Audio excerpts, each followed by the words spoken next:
Magandang araw Luzon, Visayas at Mindanao. Magandang araw Marinduque. Magandang araw sa lahat ng ating mga kabarangay at sa lahat po ng ating mga kababayan sa buong mundo. Muli po sumasa inyong mga tahanan ngayon pong araw na ito ang ating programa kung saan ay tinatalakay ang mahalagang mga kaganapan, mga programa at mga usapin na may kinalaman ng ating barangay. Ito po ang programang Aksyon Barangay. At ako po muli ang inyong makakasama, ang inyong kabarangay, ka Adrian Rosales, sa isa na namang episode ng ating palatuntunan. Kaya sa lahat ng ating mga kababayan, malugod po kami nag-aanyaya na samahan niyo po kami sa araw pong ito upang ating pag-usapan ng isang mahalagang talakayin na may kinalaman po sa ating barangay. At sa lahat ng ating mga kababayan, kami po nag-aanyaya na inyo rin pong i-like at i-share itong ating programa upang sa araw pong ito ay mas marami pang makatunghay at makasama natin sa ating programa.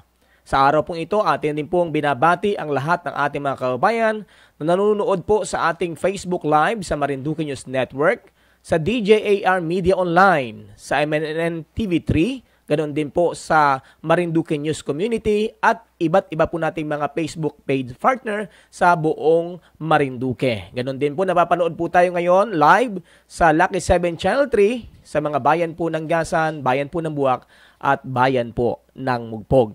Magandang araw din po sa lahat ng ating mga kabarangay sa mahigit 200 barangay dito sa ating lalawigan ng Marinduque. Binabati rin natin ang lahat ng ating mga kabarangay sa bayan po ng Gasan, sa bayan po ng Buena Vista, sa bayan ng Torrijos, Santa Cruz, Mugpog, Buwak, at sa lahat ng ating mga kabarangay na nasa iba't ibang panig po ng ating pong mundo.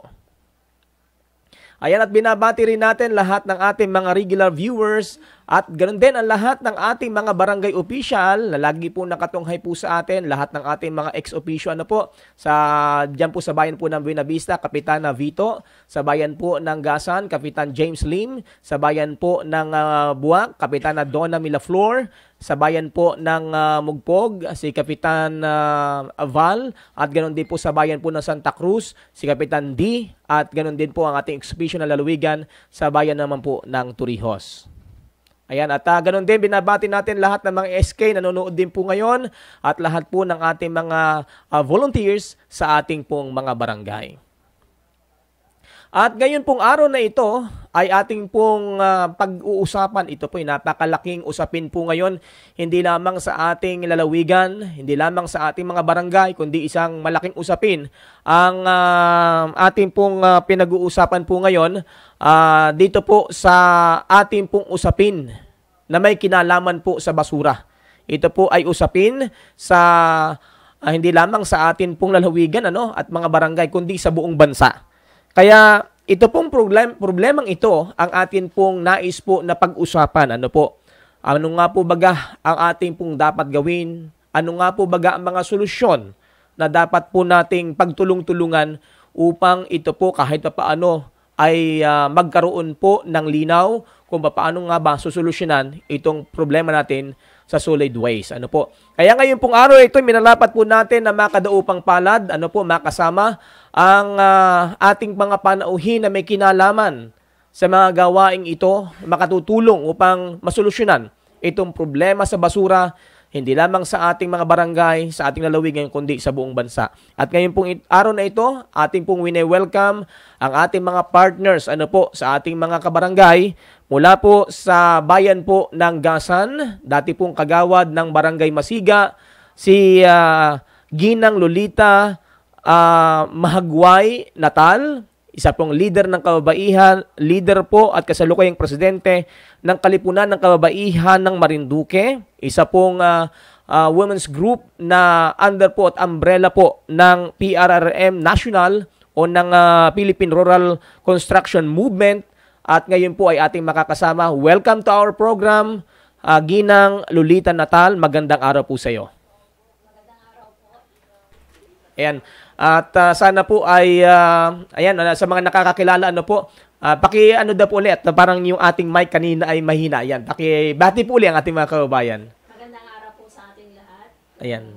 Lolita Natal po ng Barangay Masiga. Ayan. At syempre kasama po Kung meron pong leader ng kababaihan, aba ay meron naman pong alalay yung ating kasama po ngayon. At isa rin po siya sa leader. Siya naman po ang kasalukuyang chapter president ng Philippine Rural Reconstruction Movement Marinduque. At katuwang din po ng ganito ang programa, ang programa na tutugon. Ano po at tumutugon dito sa problema pang basura natin?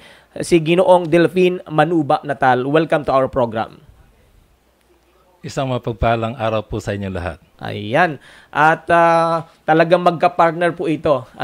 Magkasangga. Si Ginang Natal at saka po si Ginoong Delphine ay mag-asawa po at magkasama din sa ganitong proyekto. So siguro si Ginang Natal po ang ating tatanungin dahil siya po yung atin pong although sila po ay parehong nasa ganito pong proyekto, ay ngayon po kasi ito po ay ginagawa at aktibo pong ginagawa ng ating mga kababaihan. So, ano po ba itong grupo po ninyo ng Kalipunan ng mga Kababaihan ng Marinduque? Ito po ay isang samahan ng kababaihan na nabuo noong 2005.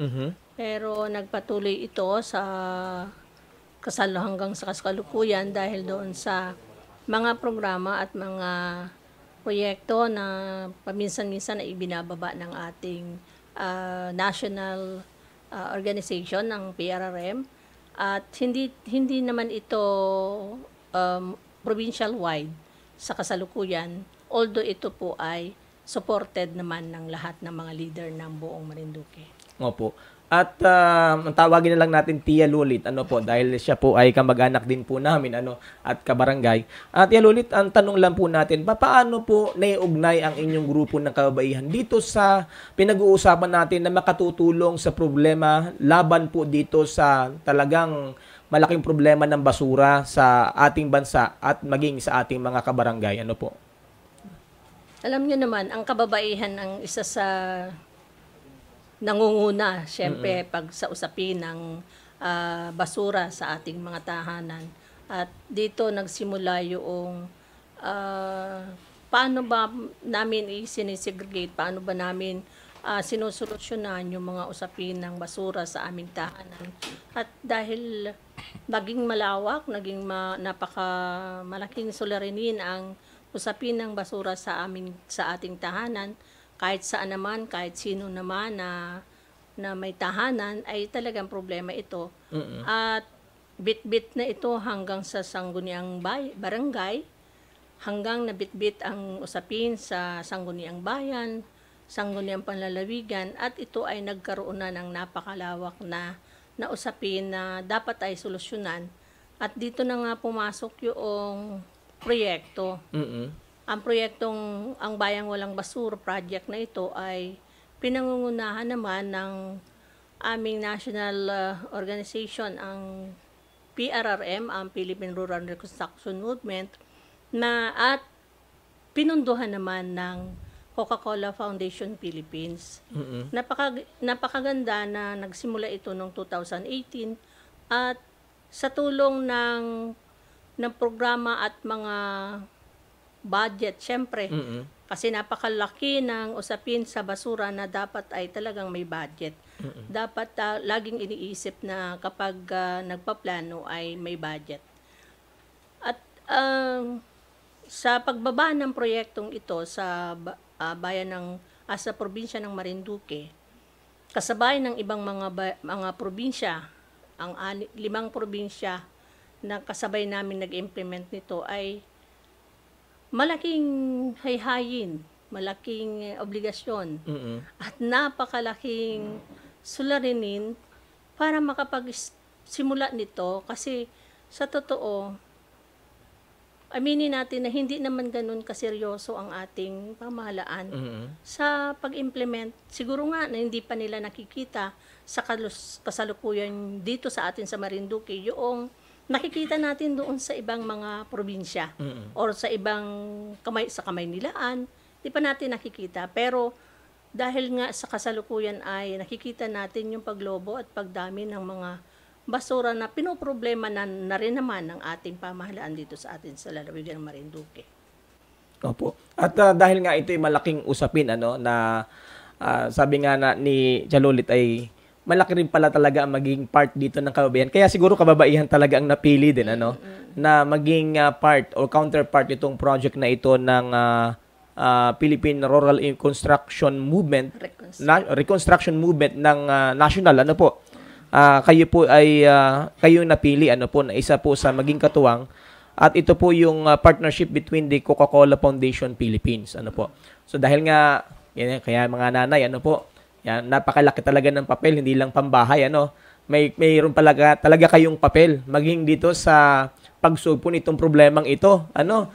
Dahil tama naman, ano po, dahil yung mga nanay, sila yung talagang aligaganga ni, ano, pagka may mga basura, ano po, sila rin yung laging nag-segregate, ano po, naglilinis. Kaya talagang napakaganda po nito marinig na nabigyan ng break itong ating mga kababaihan na at napili po ang ating lalawigan sa ilang probinsya. So, matanong ko naman si Chudelpin, ano po, ano naman ang part ng PRRM Marinduque? Dahil sabi nga po nyo ay both the group ay umbrella po ng PRRM National. So, paano naman po ninyo? Dahil siyempre may other function kayo. Iba yung function ng kababaihan. At may iba rin kayong function. Paano nyo po ito napagsama? Hindi lang yung pagsama nyo bilang mag-asawa. Paano po nyo napagtawangan itong ganitong proyekto? Chudelpin. Okay, actually, ito ay husband and wife team. Oo. Na bilang ako yung ama ng tahanan. Ako rin yung ama ng Marinduque chapter. Ako yung nag-lead dito sa grupo. At kahit itong aking may bahay na si Ginang Lolita Natal, siya ay member din ng PRRM Marinduque. Yan ang naging ko natin. May kwento ko rin, ano, kasi nabanggit. Nagsimula ang proyektong Bayang Walang Basura noong 2018. Ito na ay almost magsi 6 years na, ano? Ang unang gawain namin doon ay mag-coordinate sa mga local government units sa bayan ng Buwak at saka ng Gasan. Kasi ang kino-cover namin, ang target areas namin ay ang mga coastal barangays para maiwasan yung pagpunta ng mga basurang plastic sa ating karagatan. At siyempre, ang mga partners natin dito, hindi lang ang municipalities, kundi din yung kabarangayan na naroon sa mga coastal areas nito. Sa bayan ng Buwak at saka sa bayan ng Gasan. At sa pag-ugnayan natin dito, ang mga sangguniang barangay ay nagtukoy na mga way speaker. Ito yung mga mulot sa kanilang barangay. Sila rin yung nag-designate sa kanila. At yung nagbigay kami sa kanila, unang-una, ng orientation doon sa ecological solid waste ito yung Republic Act 9003 noong taon pang 2000. So, almost 24 years na po ang batas na ito. Ngunit ang problema natin sa basura ay patuloy pa rin dumadami. So, Chudelpin, nabanggit po niyo within 6 years, ano, nag-umpisa kayo 2018. Tanong lang natin, ano po, ano ba yung naging challenge?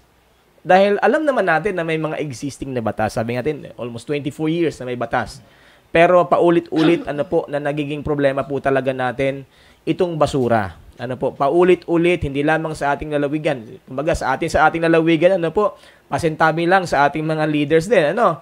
Dahil minsan, natutuunan lang natin ng pansin ito pag may mga binabaha na tayong barangay. Ano, saka na naman tayong magkakaroon ng parang eagerness na itap natin at tutukan natin itong pagkolekta ng mga basura. Ano po? Pero pag wala pong kalamidad, walang pagbaha, parang nakakalimutan po natin. Ano po? So, ano po yung naging challenge? Hindi lang sa inyong mag-asawa, kundi sa inyong grupo. Ano po? Dito sa ganitong proyekto na ipapa-adapt natin, Hindi po kayo gobyerno, kayo po ay private organization, tapos bababa po kayo sa barangay at ilalatag niyo itong ganitong programa. Ano po yung pangkaraniwan na nagiging challenge po sa inyo? Napansin po namin sa pag-ugnayan namin sa mga local government units na napakaliit ng budget na inilalaan sa solid waste management po.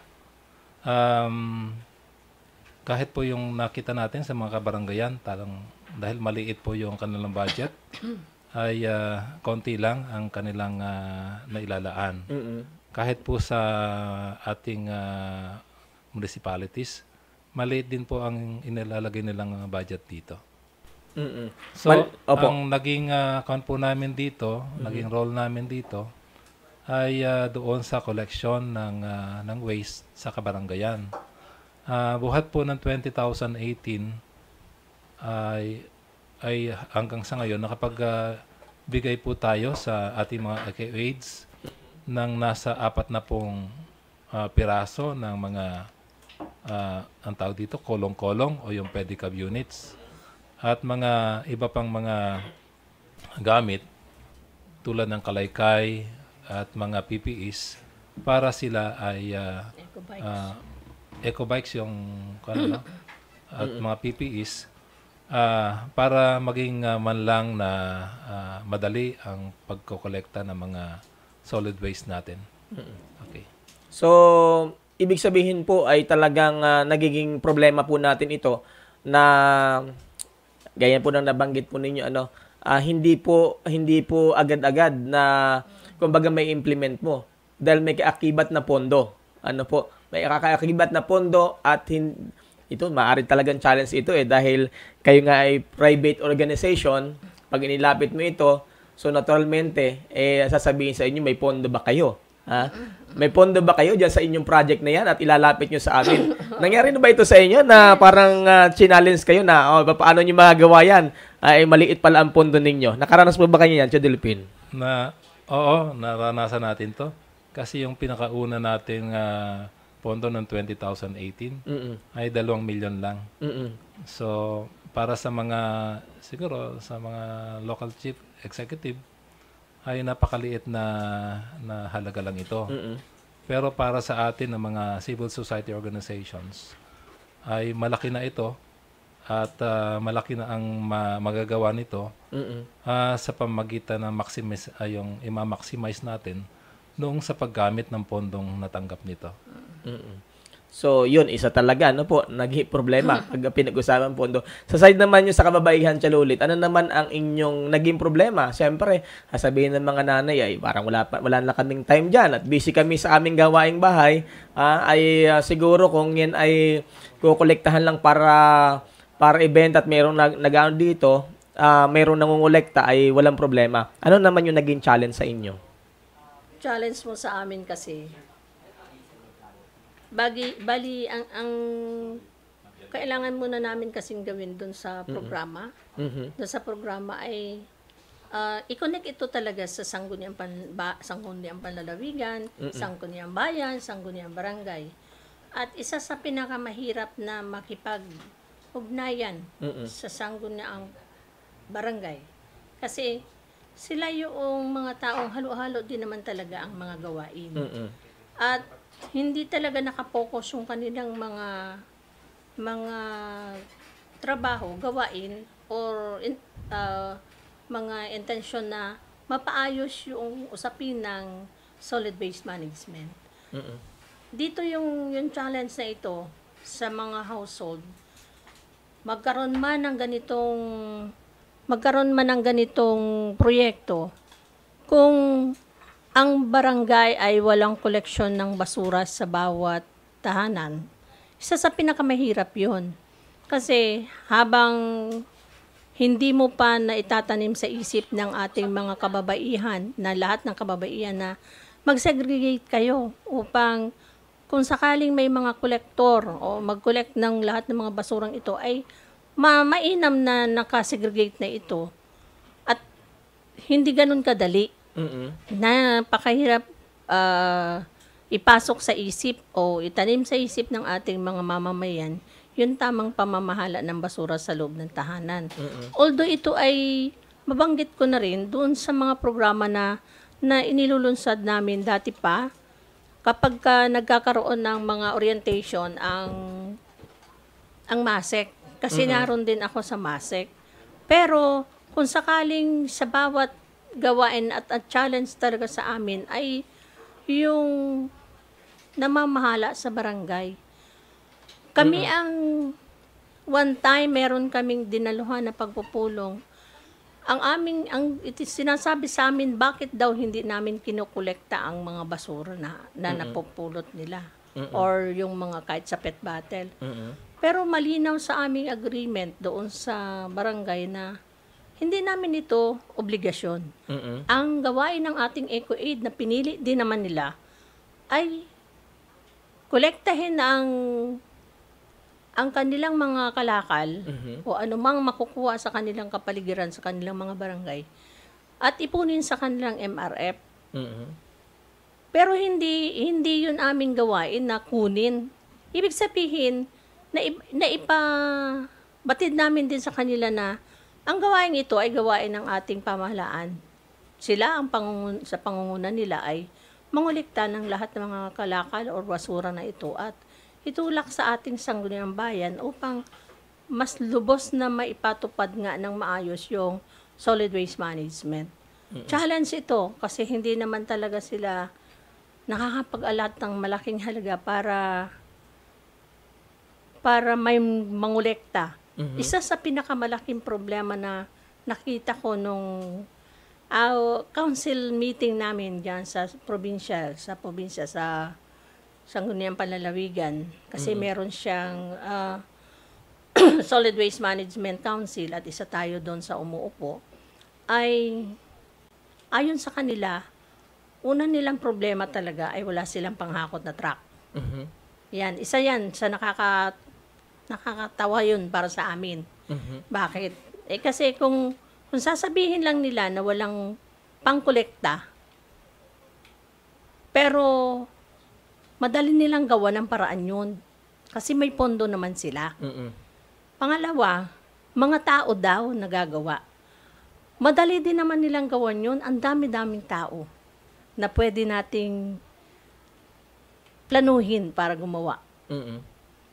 Kami sa barangay, halimbawa, yung nasa Sangguniang Barangay, at nanggaling din naman kasi ako doon, ang sa akin ay, kung yung tuloy-tuloy na plano at yung planong nakalagay doon sa plano na yon ay gagawin kasi ang ganda-ganda. Opo. Pero bakit hindi i-implement in action? I-implement natin ito in action para mangyari yung plano. Kahit naman maliit ang pondo, sabi nga ng mister ko ay, actually hindi naman yun pinasasabi sa amin kung magkano talaga yung presyo niyo. Hindi po yun sa amin bukas. Hindi po yun pinubuksan namin. Pero may halaga kami na binabudget din. At hindi yun sakop ng aming otoridad na hakutin yung basura ng barangay. Hindi po yun ang aming intention doon. Ang aming intention ay tulungan sila kung paanong ipoproseso yung kanilang mga basura at lagyan sila ng mga tao na katulad ng EcoAid na makatutulong sa kanila at bigyan ng equipment para mapagaan ang gawain ng ating mga napili. Ang nakakatuwa pa, kung titingnan natin, masakit man isipin, nakikita ko yung mga nare-realign pa. Yung mga pondong maliliit nila lang yan, ay nare-realign pa. Paano mangyayari yun? Samantalang ang dami-daming problema. Diba? So yun, challenge yun. Pangalawa, syempre, hindi mo rin naman masisisi. Maraming komunidad natin ang nagtagal na walang orientasyon, walang patuloy na information education campaign para sa solid waste management, yung hindi naman sila ganun ka-inform, dumadami yung tao, maraming kabataan, iba ang focus ng gawain. Hindi naman sinisip ng ating pamahalaan para dun sa dapat ay pinakamahalagang bagay na dapat gawin. Di ba? At ang sa amin lang doon ay tumulong ng ayon sa kakayanan doon sa aming kakayanan lamang. At ang pinakang mahalaga talaga ay nasa LGU at nasa ating pamahalaan para ma-implement ng maayos ang solid waste management na ito. Ayan. Tia, nabanggit nga ninyo, talagang isa talaga sa malaking challenge na mula nung buksan niyo yung programa, parang sa inyo na ibinibigay, yung obligasyon. Ayan. Nasita pa nga ako. Minsan, nasita ako. Nag-launch ng, hindi ko man gustong sabihin, pero para makita ninyo, para makita ng ating mga kabarangay. Nag-launch ng zero waste. Ang tanong nung kapitan, bakit daw, in open public, tinanong niya ako, bakit hindi niya naman kinukuha ng Coca-Cola ang kanilang kalakal na nakuha? Hindi ko na halos gustong sagutin kasi lalabas doon para siyang walang kaalam-alam doon sa kanyang duties and responsibility. Gusto kong itanim sana sa isip niya na hindi naman yan ang ating agreement. Hindi naman yan ang nakalagay sa MOA. At kung nabasa mo, ay sana nagbasa. Pero mahalaga talaga na palawakin ang kamalayan ng ating mga nanunungkulan. At siguro ngayon sa mga nanonood po sa mga kabarangay natin, mga barangay official, so itong malaking usapin po itong solid waste management. Ang tanong ko lang po sa inyo mga kabarangay, meron ba kayong komitiba sa barangay ninyo na tumututok dyan? Meron ba kayong kaalaman at ginagawa ba ninyo yung tungkol sa pagsugpo nga dito sa lumalaking at lumulubong bilang ng mga basura sa ating mga barangay, sa ating komunidad? Dahil darating po ang panahon, tayo pong lahat magkakaroon ng malaking problema po dito. Kaya nga siguro sa mga kabarangay po natin, sa mga barangay official, kasama ba ito sa priority project po ninyo sa inyong barangay? O kung meron po, nanonood po kayo ngayon, i-share po nyo dito, mag-comment po kayo para malaman ng ating mga kababayan kung sino-sino ba talaga yung gumagawa at uma-aksyon at tumutugon dito sa isang malaking problemang ito na kinakaharap ng ating pong mga barangay at ng ating pong bansa. Dahil sabi nga nung isang kausap ko na foreigner, ay ang Pilipinas daw po talaga ay isa sa contributor at distributor ng basura. Masakit pong pakinggan po ito, pero siguro kung talagang may ginagawa po sa ating barangay, kayong mga opisyal, hindi po masakit dahil mayroon tayong programang ginagawa. At mayroon ba tayong nakaalat na fund?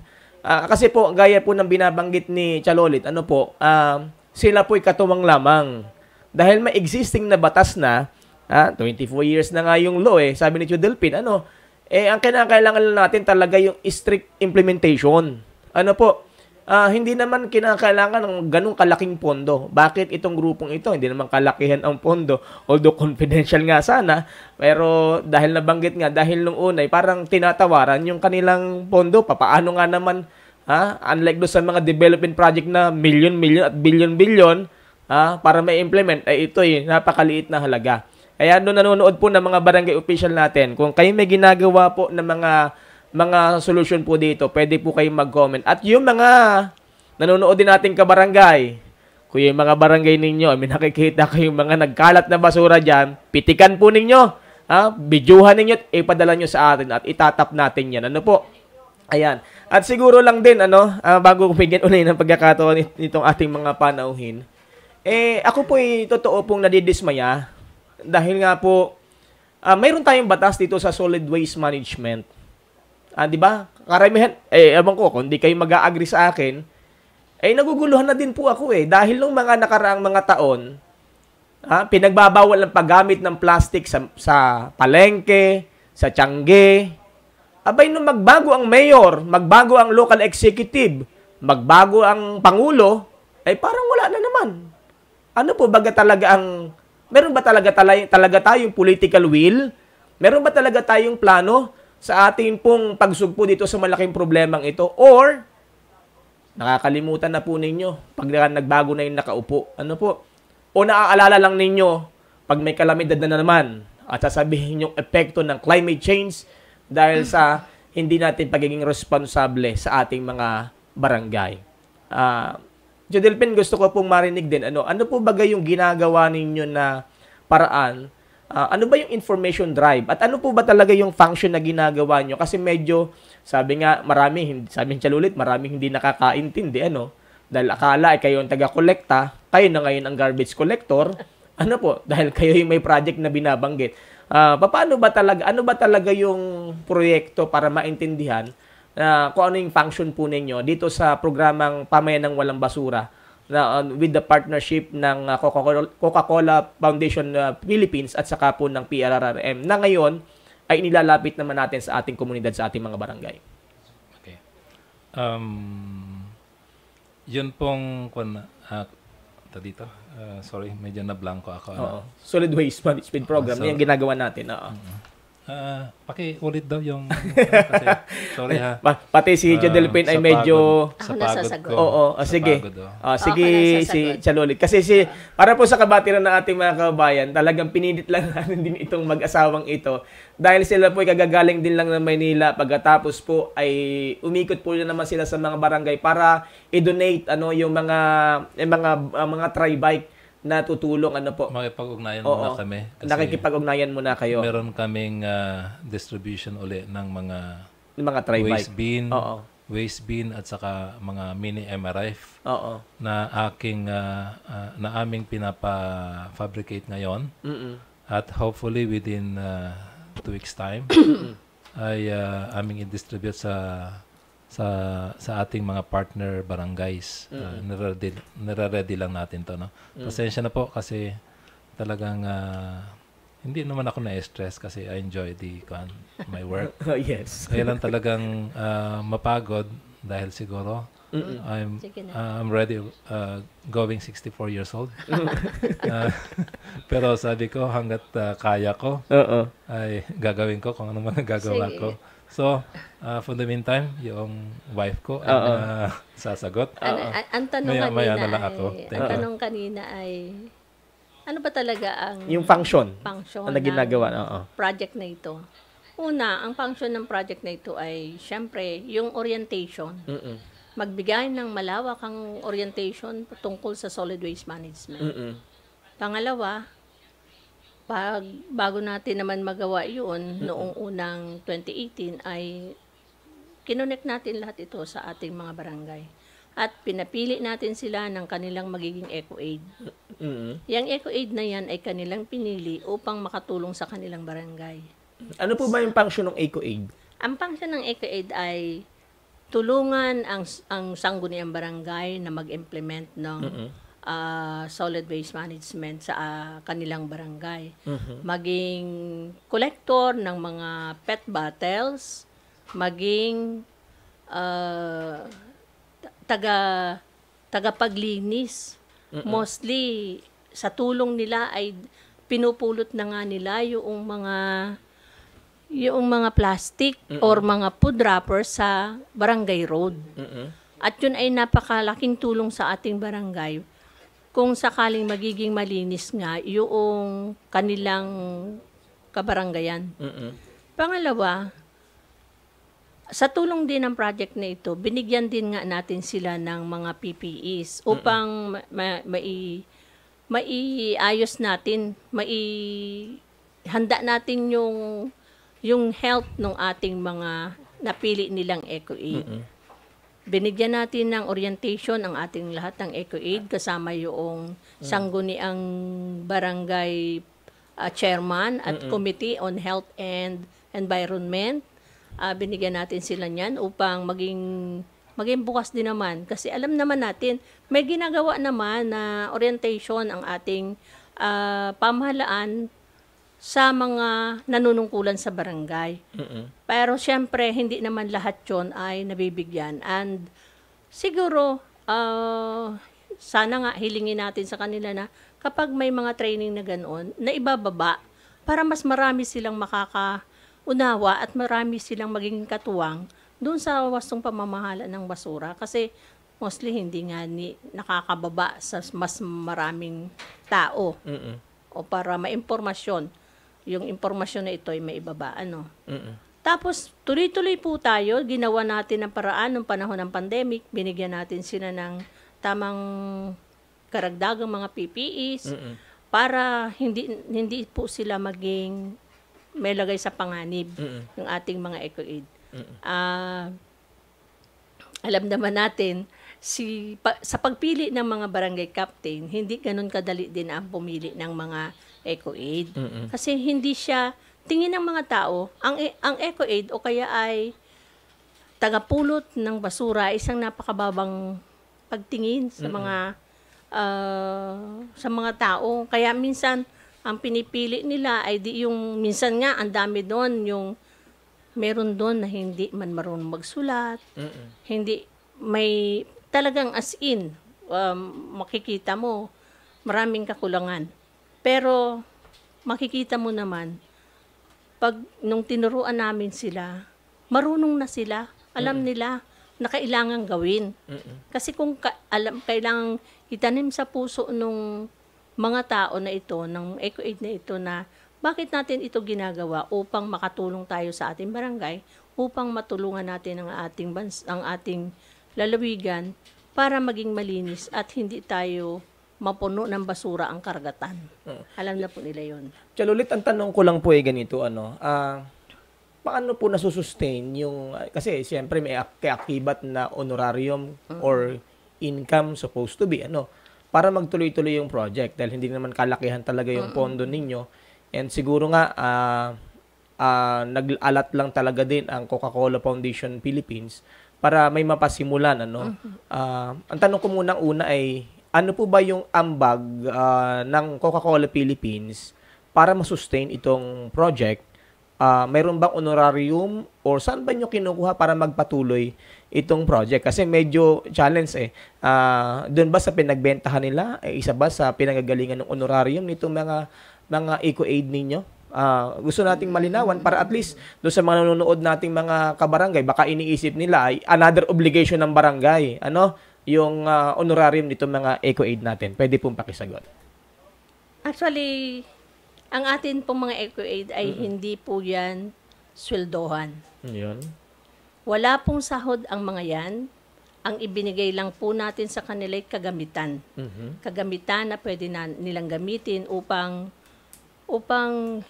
maging equipped sila doon sa panahon ng ulan, init, araw.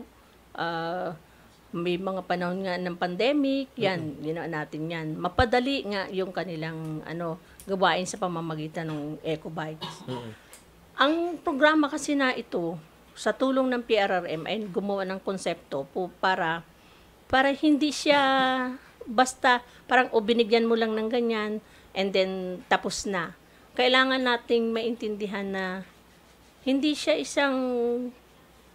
dole out. Siya ay binibigyan din natin ng responsibilidad yung ating mga barangay na hanggat maaari, kung ganyan handa na sila, meron na silang kagamitan, hiniling namin sa sangguniang barangay na kunin bilang utility ang mga EcoAid na ito Utility. upang maging kasabay nilang maging malinis yung barangay. At ito'y tama lang naman kasi na gawin nila yun kasi ang barangay kasi mostly 7 purok yan. Ang 7 purok kasi ay dapat may isang utility na hahawak upang mas masigurado na yung basura dun sa purok na ito ay masinop. Pero magiging matagumpay laang naman kasi yung pagsisinop ng mga EcoAid na ito kung yung sangguniang bayan sa tulong ng barangay ay maipon ito at makolekta nila. Pero ngayon, problema yon. Isa sa pinakamalaking problema na lumalabas ay kawalan ng suporta ng bayan tungkol sa pangungulekta ng kanilang mga nakukuhang kalakal na hindi nabibili. So, yan ang isa. Isa ito sa malaking problema dahil pag nabibili, madali lang yan May umiikot talaga mga namimili. How about ito nga hindi nabibili, po? And, ayun, at least na naging malino po na ito palang ating mga EcoAid ay nagisilbing mga utility ng ating mga barangay. At yung utility hindi pang barangay hall lang. May utility nasa barangay hall na siya yung nangangalaga ng kalinisan ng ating building. Pero ito yung sa mga basura. Yung EcoAid kasi natin, pinangalanan natin siya na EcoAid. May iba pang pangalan silang nilalagay. Although, ito ay parang tinanim natin na parang EcoAid as in sa Maynila baga na ano. Di ba nung una sa Maynila may mga MetroAid? Meron MetroAid. Sa atin naman EcoAid. Kasi yung kalikasan ang ating inaingatan. Tapos, ang luckily, may isang barangay doon. May isang barangay kaming na nahilingan na i-adapt niya yung ating isang EcoAid. As utility. Oo. Pinasok niya ngayon na isang utility o isang eco. Ang tawag nila doon ay barangay aid. Parang binago nila. Although, siya ay EcoAid talaga ang tawag namin. So, siya ngayon ay sumasahod ng 3,000 something. Yan ay sa Barangay Masiga. Ayan. Ang Barangay Masiga ay nag-adapt ng isang EcoAid natin upang yung kanilang katuwang sa pangangalaga ng kalikasan, especially sa mga kalakal na ito, ay makasama nila. At doon ay isang malaking tagumpay, kahit iisa yan, tangkumbay natin yan na ang ating LGU ay kaya pala naman. Kaya pala naman na gawin, na kunin at maglaan ng pondo para sa kanya, para siya ay maging katuwang ng barangay. How about po itong mga barangay na hindi makapag-adapt? So, paano ba sustain yung basic na pangangailangan magpatuloy yung ginagawa ng ating EcoAid? Yung bang nakokolekta niyang basura, halimbawa, naglinis po siya, nakolekta niya, yun ba isa sa source para imabenta niya? Yun na rin yung magiging source ng kanyang pang-araw-araw? Oo. Bali, lahat po kasi ng kalakal, sinasabi namin sa sangguniang barangay, pakiusapan ang lahat ng household na ibigay na lang naman sa mga EcoAid natin yung lahat ng kanilang mga kalakal na pwede pang maibenta, parte ng kanilang pangangalaga din doon sa kanilang EcoAid. Kasi wala naman silang sahod. Hindi naman sila sumasahod doon. Pero naglilinis sila. Ang kapakinabangan lang talaga ng ating EcoAid ay meron silang EcoBike, meron silang kiluhan, meron silang mga PPEs, at binigyan natin sila lahat ng kagamitan. At ang kasigurahan dito ay marami sa kanila ay naging hanap buhay na yung pangangalakal. So, in short po, Telolit, ito pong mga equipment na ginagamit na provided po nitong proyekto. Opo. So, ito yung naitulong naman po ninyo with the training, equipment, At ngayon nga, ay pinapanawagan natin na i-adapt naman sana ng ating mga barangay para magtuloy-tuloy dahil ang realidad hindi naman talaga ganong kalaki yung income pagdating sa basura. Hindi po ganong kalaki yung kinikita. So, yun talaga yung malaking problema po ngayon na nakikita natin sa mga, sabi nga natin, lahat ng punta po talaga ng basura ay sa ilog at sa dagat. Na ito nga medyo masakit man itong aking babanggitin. Kung wala tayong ganitong programa at ang lagi nating tututukan ay yung mga coastal clean up drive na magkasama-sama isang beses, pero kinabukasan tambak na naman ang basura sa dagat natin. Bakit hindi natin ito i-adapt na from our community, household, alam ang inyong barangay meron pala namang EcoAid, suportahan natin, ibigay na natin yung mga kalakal na meron po tayo, nakatulong na tayo, at least na ilalagay po sa kayusan, ito namang ating mga solid waste, And ibigay naman natin na maayos. Baka naman, pati naman yung mga nabubulok, isama na rin ninyo. So siguro, yun naman ay, kasi nung nasa Manila po kami, Jodelpin, may yung collector doon ng basura sa Quezon City, may araw sila. Pagka nilabas mo yung basura mong hindi nabubulok at hindi niya schedule, talaga hindi niya kukunin. At pag hindi mo iniayos talaga, hindi kukunin yan. Mahahayaan kang mamaho. At least, natututo ang ating komunidad. So sa ating probinsya, wala naman pong ganun. May kakulangan nga ni, yun ang totoo. May kakulangan. At yung nangungulekta sa barangay, ay parang wala tayong nararamdaman ganun. Salamat at merong ganitong programa. Kahit paano may mga eco-aid. Siguro ang kailangan lang natin gawin ay suportahan po itong mga ganitong programa. At least po kahit paano po, may sininimulan po tayo. Hindi dumating yung punto na saka na lamang tayong magkukumahog pag talagang kalat na ang basura sa ating po mga komunidad. Ano po? Sabi ko nga minsan yung mga hindi natin minamasama yung coastal clean up drive kaya lang minsan parang nangyayari photo ops na lang Huwag po kayo masaktan pero mas siguro tingnan natin yung long-term solution. Kasi short term lang po yan Isang araw lang yan. Pagka panahon na mayroong buwan ng kalikasan, ay doon lang tayo nagkakaroon ng clean-up drive. Pero bakit hindi natin tingnan itong pang matagalang solusyon na ngayon ay nilalatag, at least ang Coca-Cola Philippines, Foundation Philippines ay meron po silang ginagawang ganitong proyekto. So napakaganda po ng ating usapin at bago po natin ipagpatuloy itong ating talakayan, tayo po muna ay mag-break para po sa ilang mahalagang paalala.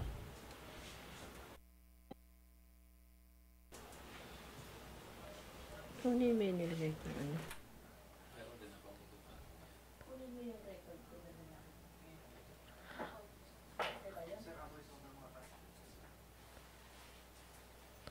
Ayan, at sa lahat ng ating mga kababayan, gusto nyo ma-enjoy ang mahalagang mga paglalakbay dito sa ating lalawigan ng Marinduque. Nandiyan po ang Dream Favor Travel and Tours. Nag-o-offer po sila ng isang tour na magpapakita ng magagandang mga tanawin dito sa ating lalawigan. Especially this coming February 14. Meron ba kayong mahal sa buhay na gusto nyong ipasyal at gusto nyong ipadama sa kanya ang inyong pagmamahal? Ayan. Pwede po kayo na makipag-ugnayan sa Dream Favor Travel and Tours sa kanilang natatangi po na programa po ngayon, na packages po ngayon pong buwang ito ng mga puso. Ito po ang kailang Marinduque New Hilltop Gym Experience na dyan po gaganapin sa ating bagong-bagong cafe tanawin sa bayan po ng Torrijos. Sa lahat po ng gustong mag-join, kailangan lang po ng 12 tao sa halagang 899 pesos ay pwede na po kayong makapag-enjoy kasama ang inyong minamahal. 899 pesos kabilang po dito sa tour na ito ang inyo pong van na sasakyan. Ganon din po ang entrance fee at pagkain na nagkakahalaga ng 300 pesos. Meron na kayong tourist guide at tourist driver na kasama at kayo po ay lalo pang makapag-i-enjoy. Magisimula po ang tour sa ganap na alas 10 ng umaga at makakakain na po kayo, dadating po kayo sa Cafe Tanawin sa ganap na alas 12 ng tanghali. At after po nito ay mag-depart po kayo sa Cafe Tanawin sa ganap na alas 3 ng hapon at mag-side trip po kayo sa Battle of Pulanlupa, isang napakagandang tanawin na pwede po kayong magpa-picture. At matapos po ang tour sa ganap na alas 6 po ng gabi. Kung kayo po interesado, mga joiner po na gustong ma-treat ang inyong mahal sa buhay sa darating na February 14, araw ng mga puso, pwede po kayo makipag-ugnayan sa Dream Favor Travel and Tours sa bilang ng telepono 0969-517-6325 or bisitahin ang kanilang Facebook page sa Dream Favor Travel and Tours o magsadya sa kanilang opisina sa Barangay Santol, Buwak, Marinduque. Dream Favor Travel and Tours.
Sa ating pitik ng kabarangay, ayan, sa lahat ng ating mga barangay na talagang makikita natin ang serbisyo publiko, nako, ito ang break po ninyo.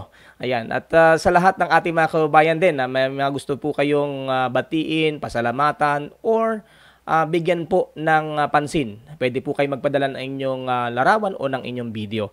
At ngayon pong araw pong ito ay ating ipakikita itong napakagandang gawain ng mga sangguniang kabataan diyan po sa anong barangay ito? Barangay Mahinhin. Dito po sa bayan po ng Buwak. Sapagkat nagkaroon po sila ng isang programang libreng lugaw para sa panahong maulan. Ito yung nakaraan panlinggo na ngayon lang naipadala sa atin sa mga kabataan at sa mga nakatatanda. Ayan, napakaganda po nito na umikot po itong ating mga SK official, si SK Chairman Renz Vincent Loizaga, sa po na mga kagawad ng sina Anthony Suarez, Justin Brian Lanot, at si Cristina Candelaria upang ipadama ang kalinga ng mga kabataan sa kanilang barangay sa Barangay Mahinhin. So, naalala ko nung kami kabataan, mayroong ganitong feeding program. At ngayon ay ginagawa ng ating mga sangguniang kabataan. Sa simpleng pagkapakain ito, na ipapadama natin sa ating mga kabarangay yung pong tinatawag na bayanihan, hindi lamang sa gumagawa, kundi sa pamagitan ng feeding program. Lugaw po ang kailang ipinamahagi at talagang nakakatuwa na ito'y ginagawa ng ating mga kabataan. Kaya dyan sa Barangay Mahinhin, partikular sa mga opisyal ng Sangguniang Kabataan, sina SK Chairman Renz Vincent Loizaga, sina Kagawad Anthony Suarez at Justin Brian Lanot at Cristina Candelaria ng Sangguniang Kabataan ng Barangay Mahinhin, congratulations sa inyong mabuting gawa na yan. Sana'y pamarisan yan ng ibang mga barangay at gawin ang mabubuting gawa, ipadama sa inyong barangay ang ganitong uri na magandang gawain. Mabuhay po kayo, mga kabataan, Sangguniang Kabataan ng Barangay Mahinhin. At sa mga kabarangay natin, may gusto po kayong purihin na mga gagandang gawa sa inyong mga barangay, meron din po kayo bang gustong punahin sa mga gawa at mga problema sa inyong barangay? Inyo po nang pitikan yan. Litratuhan po ninyo o bidyuhan po ninyo at ipadala nyo po sa amin. At yan ay bibigyan natin ng pansin. Pupurihin natin kung dapat purihin at pupunahin natin kung dapat nating punahin. At yan po ang ating pitik ng kabarangay. Ayan, at muli po, tuloy-tuloy na po tayo sa atin pong talakayan, ang pagtugon nga sa isang malaking problema, hindi lamang sa ating barangay, kundi sa ating buong bansa, itong pagsugpo o paglaban sa solid waste problem natin. At muli, kasama natin ang ating panauhin mula sa PRRM Marinduque at sa Kalipunan ng Kababaihan sa Marinduque, na ngayon po ay nagbibigay sa atin at na-share nila kung ano ba ang mga paraan upang kahit na paano ay matugunan itong problemang ito. Ayan, at sige, balikan natin si Tio Delpin. Ano po ba yung mga ginagawa ninyo, contingency plan para maipagpatuloy ito? At ano ba yung latest na ginagawa ninyo para magtuloy-tuloy itong programang ito? Dahil nga nakapagpabigay tayo ng nasa 40 units ng eco bikes, actually ito yung tri-bike na may carrier. Sa looban ng mga ilang taon ay siyempre nasisira ito. Nasisira mga gamit. So, ang ginawa namin, nag-purchase kami ng mga spare parts para muling maayos ito at muling magamit ng ating mga eco aids. No? At nagpapagawa po tayo ngayon ng mga waste bin at mga mini MRF na magagamit ng ating mga eco aids at the same time yung ating mga kabaranggayan. Para tingin ko kasi mas maraming mga waste bin sa ating mga kabaranggayan ay mas mapapabuti pa ang collection ng ating mga solid waste. Lalo na yung mga nakakalat natin ng mga PET bottles. Tingin ko po kasi marami nagkakalat ng mga basura, ng mga PET bottles. Hindi dahil siguro irresponsible, kundi parang siguro wala rin silang mapagtapunan. So pag may nakita naman silang waste bin doon at hindi pa nila tinapon doon, ay talagang irresponsibility na ito. Opo. So, yun po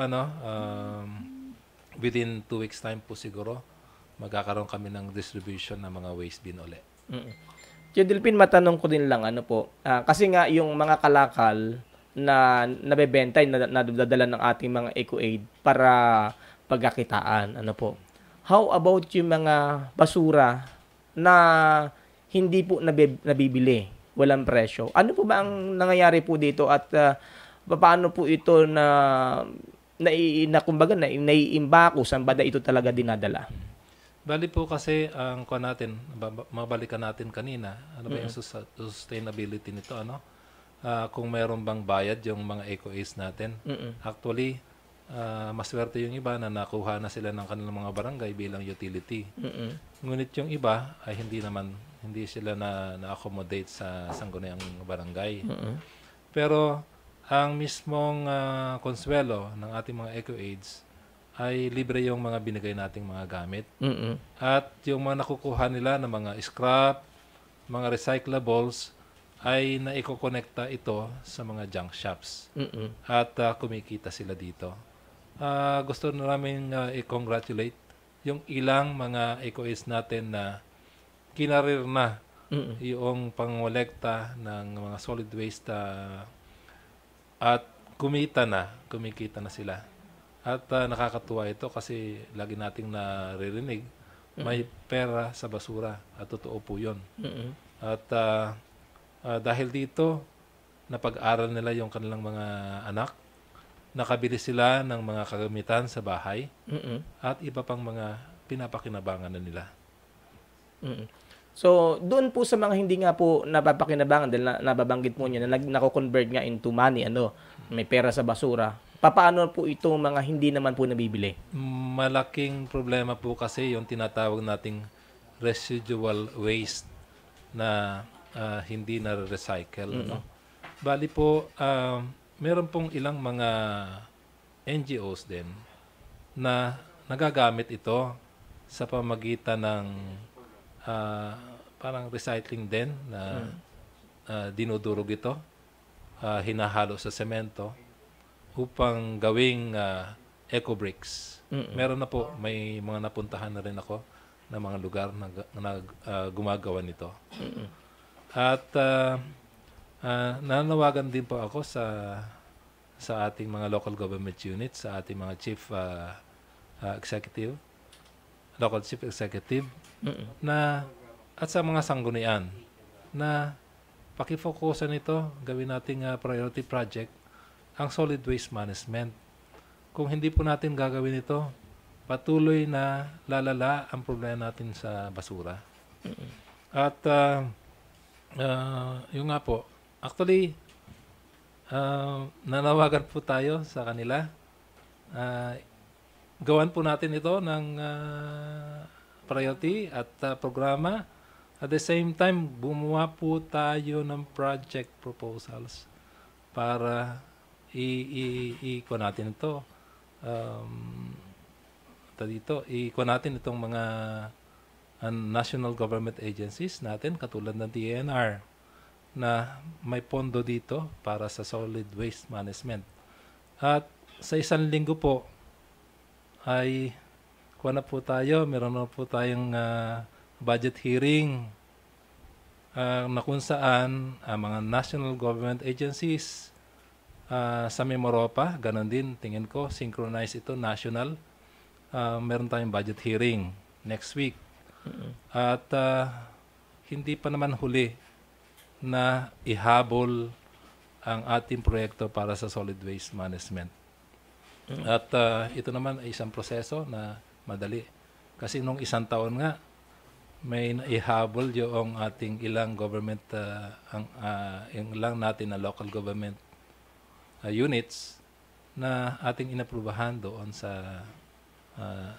sa committee natin. At sa kasalukuyan, meron ng funding ito. Sa kaalaman po ng lahat, ako po ay private sector representative doon sa Regional Development Council ng Mimaropa. At ako po yung co-chair ng isang committee dito, committee ng Economic Development Committee. Magkasama kami ni Mayor Army Carion doon.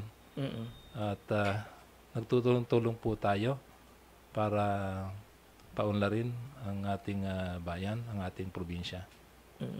At magandang narinig natin na yan, Judelpin, dahil sabi ko nga, political will kailangan natin. Pinag-uusapan natin problema sa pagbaha, problema sa kalikasan, problema po sa climate change. Pero kung hindi natin sisimulan doon sa maliit, mula sa maliit hanggang sa malaki, baka bandang huli mas malaking pong problema. Total naman budget hearing, siguro tingnan natin itong side na ito. Tama po si Jodelpin, may existing na batas implementation na lang at fund.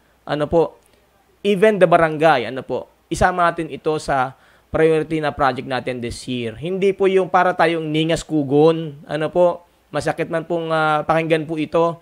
Magkakaroon tayong implementation, susunod wala na naman, implementation, susunod wala na naman. Dapat meron na po tayong direksyon. Adaptation at funding ay hindi po yung pag may problema saka tayo mag-a-align ng budget. So isama natin sa priority project po natin. Yun ang ating panawagan sa ating mga local government unit. Dahil ngayong February, itong last week, third week, ito na yung gawaan talaga at pagpaplano ng mga budget, budget hearing natin. Yan, at siguro bigyan natin ng pansin yan. Baka may gusto idagdag din si Chalolit, ano po yung panawagan pa rin nyo sa ating mga LGU? Kanina po yung tanong na ano yung ginagawa doon sa mga collected pero hindi nabibili. Isa sa pinakamalaking problema ngayon yan, kasi nga, nung nakaraang taon, meron sinasabi ang ating local government, especially yung nasa MDRRMO, marami silang mga makina. Ano tawag yun? Mga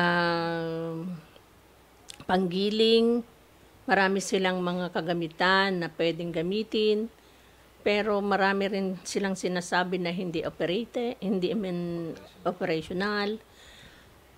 At dati naririnig ko last year din na yung mga pet battle, especially kasi kami, kung tatanungin talaga kami, ang focus ng aming gawain ito ay para sa mga pet battle. Para hindi nga makarating sa karagatan. At natutuwa naman kami, sabi namin ay marami silang kagamitan na para gilingin. Pero sad to say, hindi pa nga daw operated. Ngayon, operational. Tapos yung nitong buwan ng Mayo, ay ng Enero, ang ating mga pet battle na nasa barangay, especially yung nasa MRF ng bawat barangay, hindi nakukolekta ng ating pamahalaan. Hindi ko alam kung bakit tumigil ba sila. Kasi ayon sa kanila, sila rin ang nagsabi na dinadala sa kabilang probinsya, like Bulacan. Saan nga daw nila dinadala? At Parang factory yata siya ng semento. Oo, parang isang factory na ginagamit yung giniling na mga pet battle. Pero may sinasabi din, yung bayan ng Gasan, sinasabi nila, ganun din yung ginagawa. Gumagastos ng malaki para i-transfer yung lahat ng mga giniling ng mga pet battle para dalahin doon sa kabila. Or hindi pa nagigiling, dinadala papunta doon. Malaking gastos yon. Kung atuusin, napakalaking gastos. Sila rin ang nagsabi. Ang problema ngayon ng mga eco-aid ay yung hindi nakukolektang, hindi naman mabenta. At saan daw nila dadalhin? Isang ginagawa nga ng ating sangguniang mga barangay ay magpadala ng mga resolusyon, mga request, para makolekta itong dumadaming mga pet battle sa kanilang mga barangay. Pero wala pong gumagawa na. Especially parte ng dito sa medyo mahirap ang kalagayan. At ito talaga ay mas lumalala dahil dumadami. Dire-diretso ang contribution nitong mga battle na ito. May nakikita ginagawa ng bakod ng iba, kino-convert For the meantime. for the meantime. Pero pag lumove pa rin yan, problema pa din yan. Isa nga, iniisip natin na pag-uusapan po natin na baka pwedeng, kasi sa Masigay, tinitingnan tayong mga project, ang ating sangguniang barangay, na sabi ko nga, sinasuggest ko, baka pwede for tourism na gamitin yan na mga balsa, mga balsa na cottages, or sa panahon po ng bahay, magamit yan na pang-rescue, yan, nakikita natin sa ating pong monitor ngayon, yan pwedeng may convert, But, yun nga, for the meantime, lamang ito. Ano yung ginagawa, ano po yung plano ba ninyo sa ating mga LGU? Kasi dati sa Santa Cruz, alam ko, may gilingan na sila. Pero ngayon, balita natin, natigil din. So, siguro, ito po ay from barangay level to municipal level hanggang provincial level.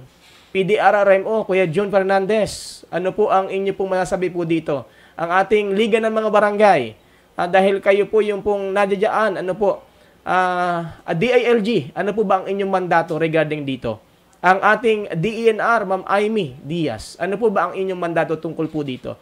Dahil lumalala po ito, maaaring ngayon hindi natin nararamdaman, walang ulan, walang pagbaha, walang paggabara ng ating mga kailugan at mga karagatan. So, yan po yung ating pong gusto pong ipanawagan din po sa inyo sa magitan ng ating programa dahil mahalaga po ito at the end of the day, ang ating mga kabarangay maapektuhan. So, napaka-ikli ng oras natin, Delphin, Chalulit, para pag-usapan ito. So, siguro bago tayo magtapos, ano pa po yung mga plano po ninyo o panawagan ninyo na gusto nyo iwan sa ating mga barangay, sa ating mga kababayan? Kasi hindi lang po ito pang barangay level, mismong community. Kayo po, sa mga kababayan na nanonood po natin, community, ano po yung panawagan nyo sa kanila para kahit na paano po ay masolusyonan sa bahay pa lang natin ay magkaroon na ng kaayusan at hindi na lumala itong problema sa ating solid waste. Go ahead po. Sino po ang pwedeng magbigay ng inyong mensahe o panawagan? Ako muna siguro. Sa ating community, marami namang pagkakataon na may mga pwede tayong matutunan, especially malawak ngayon ang Facebook, ang media. Maraming nagsasabi, maraming information education campaign na ibinibigay din naman ang media. Gamitin sana natin ito para matutunan at magkaroon ng idea para masolusyonan itong problema. Kasi hintayin pa ba natin yung maging mapuno yung ating mga karagatan ng mga basura na dito tayo sa karagatang ito umaasa ng ating kabuhayan. Marami sa atin ay mga mangingisda. Marami sa atin ay magtitinda ng isda. Marami ay nagtutuyo ng isda at nagbabagoong pa. Kasama kami doon. At mahalaga sana na itong mga tao habang binibigyan ng kaunting kamalayan, pag-aaral, ay gamitin. Huwag lang basta makinig. Gamitin sa tahanan. At sa akin doon sa mga barangay at siyempre doon sa ating local government, magandang opportunity na naglunsad ng zero waste ang ating probinsyang pamahalaan. At ang batas na ito, ang nilunsad na programang ito ay makakatulong talaga ng malaki kung ito ay may implement ng tuloy-tuloy at tama at yung may striktong pag-implement. Kasi kung talagang papasok tayo sa isang gandang turismo, kasi naman napakaganda naman ng turismo dito sa atin, kulang lang talaga tayo ng kaunting effort pa siguro. Pero napakaganda po at ang opportunity po ng livelihood para sa turismo ay napakalaki. At magtulungan po tayo kasi kami naman po ay matatapos din sa programang ito dahil kahit may inaasahan tayo na phase 3 ng programang ito, matatapos din po yun at hindi po yun ganun kalaking halaga. Salamat po. Delphin. Kasama po ako doon sa committee kung saan binalangkas yung Marinduque Environmental Code. Sana hindi lang ito isang papel, kundi may isagawa natin ito. Kasi kung maging papel lang ito, sorry, sa ilang dekada lang siguro, mapupuno na ng basura itong ating probinsya.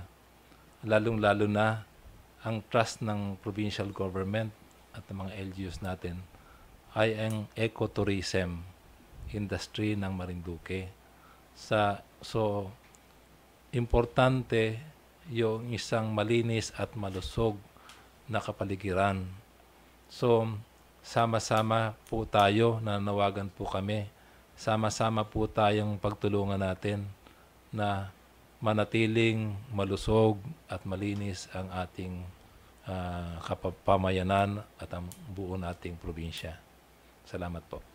So ayan at napakahabang usapin po ito. Yan lang talaga yung ating oras at pero hindi po ito nagtatapos po dito. Ano po, tuloy-tuloy po tayong magbabantay sa ating programa Action Barangay regarding nga dito sa pagsugpo sa usapin po at solusyon dito sa solid waste management ano po.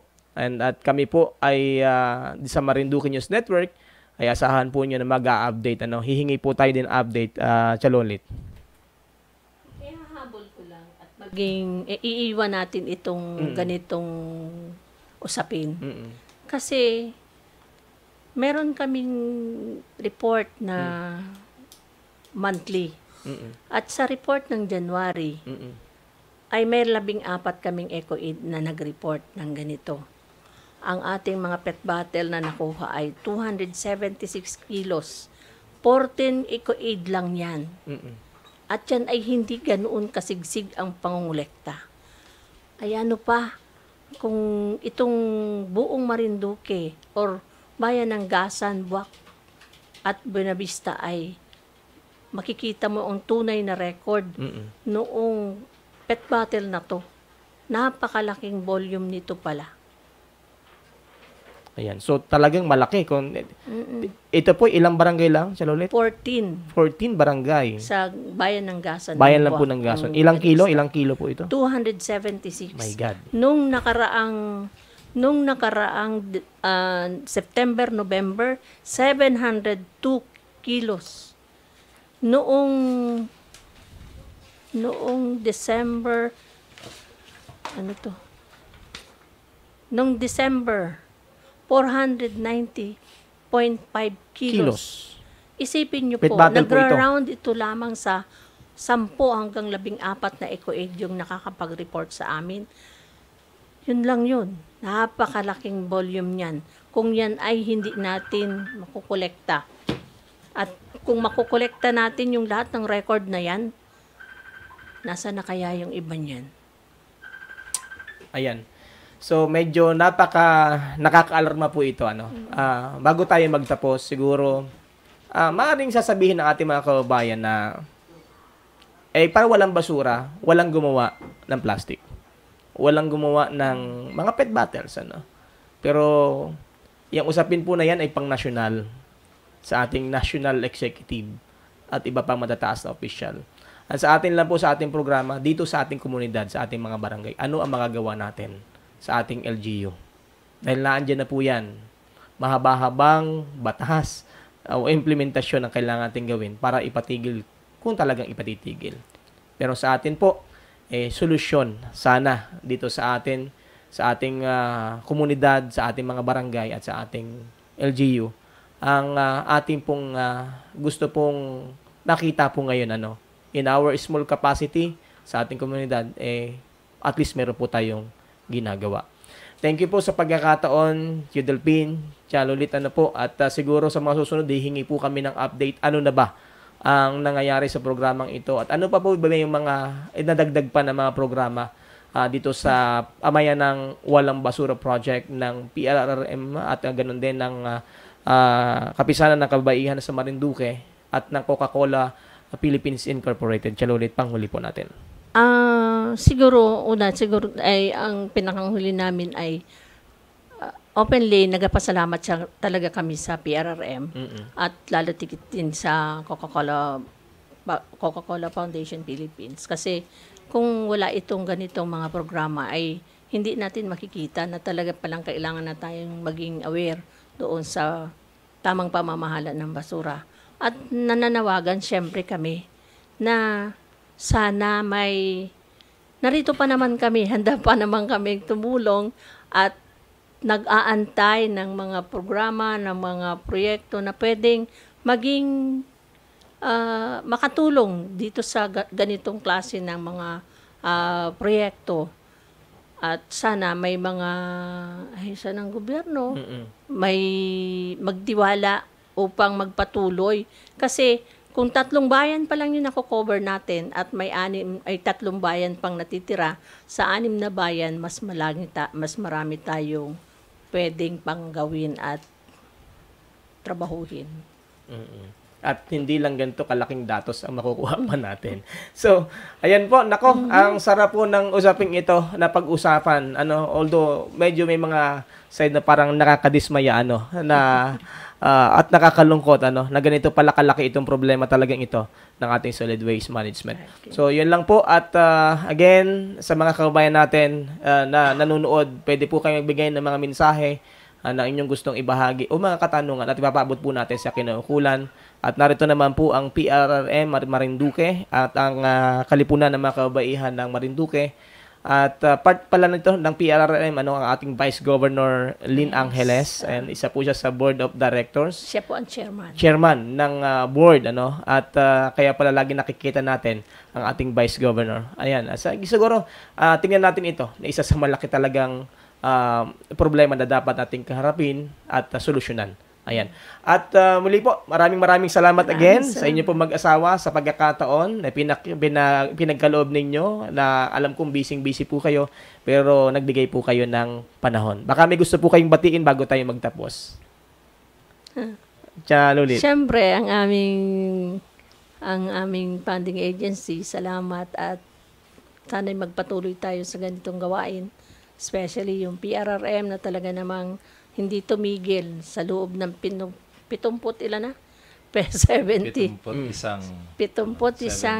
taon ng pag-advokasya tungkol sa sustainable development. At syempre, ang aking kabarangay, si Kapitana Jennifer Enriquez na nagpupumilit at nagsisikap na itayo ng may dignidad rin ang ating barangay. Salamat para sa iyong effort. Si Delphine? Nagpapasalamat tayo sa mga partners natin, sa mga barangays ng Gasan, Buwak at sa Buenavista, sa pamumuno ng kanilang mga mayors.